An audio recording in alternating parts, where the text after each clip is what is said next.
Hello, this is wmpyr. I was asked to watch a video and give some pointers. So instead of just writing back, I thought it might be better if I actually demonstrated and got into more detail with a video. So that's why I'm doing this. Okay, so the first thing that I saw was whether it's standard grip or reverse grip. If you're practicing and you're going boom, boom, boom, boom, boom, boom, boom, boom, boom, boom, boom, boom, boom, boom, that's all great. Same with standard boom, boom, boom, boom, boom, boom, boom, boom. Nice work. Okay, if it looks something like that, you're on the right track. Okay, the next step I would recommend is to now actually get a target that you could really cut, and maybe you want to switch to a live blade, because when you start cutting and you're making that level of contact, and when it actually pierces and stuff, you have to now like adapt to the target. There's some fine adjustments you got to do.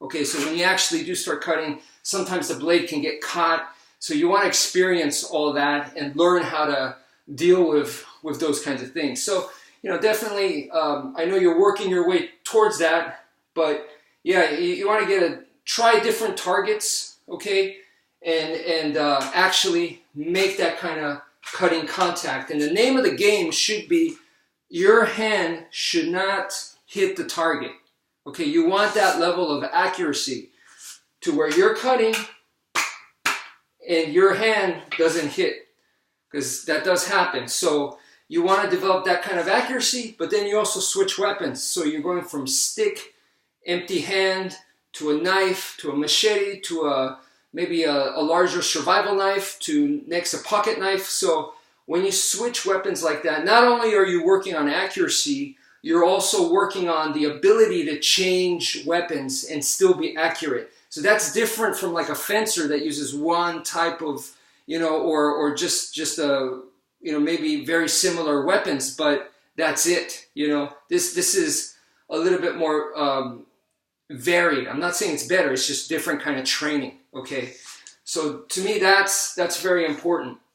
Okay, so the next step, well, once you start doing that, is because of the way that I teach and what I teach, it comes from the sticks. Okay, so the Kali sticks, or if you want to call it Escrima sticks, whatever, right? So the idea here is that you train with those sticks so much to the point that even when you don't have the sticks in your hand, you feel like you have the sticks in your hand. So it's because you've done so many repetitions that I feel like I have sticks in my hand. That, to me, is the level that we call ghost sticks, or I made that term up, ghost sticks. So you want to get to the level where you could feel the Escrima sticks in your hand, all right? And that's what I'm looking for, because the usage now is going to be that way. Think about it, okay? The sticks are this long, and moving those around, they're going to be a lot slower than moving something like this around. So when you move something like this around, much more compact, it's going to fly. And that's the idea. Compared to a normal Escrima stick, whatnot, this is so much more compact that it's going to be ultra fast. Okay, so the usage here is going to be like this. So like so. That's the usage. Okay, so it's, as you can see, it's different from going 1, 2, 3, 4, 5. It's different from that. Okay, as you can see, what I'm doing here is boom, like this. This is the motion. Boom, boom, boom, boom, boom, boom, boom. Whipping out my arm sideways. I can whip it out vertically. These are all cuts, multiple cuts in there. Okay, so that's the idea with single hand, or I could go double hand. Okay, and this, once again, it comes from the sticks. I've done, so it doesn't matter if it's reverse grip. I've done it so many times that I'm feeling the sticks right here, or single, boom. Okay, boom, boom. That's angles of attack. Okay, the idea here is it comes from basically two ways of practice. The angles of attack, which is like diagonal, diagonal, side, side, stab. That's exactly what I'm doing. Or arm waving, which is the most famous, is Heaven 6. The difference is when you're doing angles of attack, that's one hand. When you're doing both hands, arm waving, it's two hands. So it's single versus double. When you go single and you're using it at this speed, like this, which is diagonal, diagonal, side to side, stab. Okay, or you could just go circular this way, back sideways. Okay, so when I'm doing this kind of motion right here, I call this the flail. Okay, when I go both hands, like so, this is what I call the blender. Okay, flail is with one hand, blender is with both hands. The speed, it's all about the speed there. Okay, so you might be going, well, those don't look like really good deep cuts. How effective are the slashes and stabs from there? Keep in mind, okay, that this is metal. And if I just did this to your face, you're not going to like that.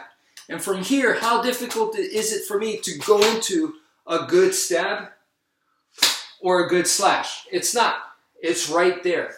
So at any time, I could go into, from here, boom, boom, boom, into an actual deeper, more legit slash or more significant cut. Okay, so this sets up for that. Right here, sets up for that. Bam, bam, bam, bam, bam. Boom, boom, boom, right here. So I'm going here, up and down, boom, boom. And once again, these are motions that you learn from the stick, okay? Now, so keep in mind that even if it's not a good cut, and I'm just like hitting with a side, or I'm not even getting the tip, and it's not a legit cut, it doesn't matter. Once again, the idea here is that this is still a piece of metal, and they're not going to want that onto their face. Why the face? Because they could be wearing a thick jacket, a thick coat. They could have armor on. So in that case, the face is a much better choice. But the idea here is to use this for self-defense. They want to attack me, and I do the flail to their face. They're not gonna like that. It's gonna create distance and help me run away. Okay, so that is the usage there. Same with the blender. It's going to make it very difficult for them to want to get to me if I'm doing this. Okay, so I can use it to create the distance and get out. And like I said, at any point right here, as I'm doing this, I can go into a much stronger attack that way. Okay, so that is the idea. So what I'm recommending to you is train with the sticks, add the flail, add the blender to your arsenal, and then combine it with what you're doing here. Boom, boom. This is all boom, boom, boom, boom, boom, boom, boom, boom, boom. This is all great stuff here, okay? So you add this with the flail and the blender. Okay, so that's it for now. Thank you for watching, and take care, folks.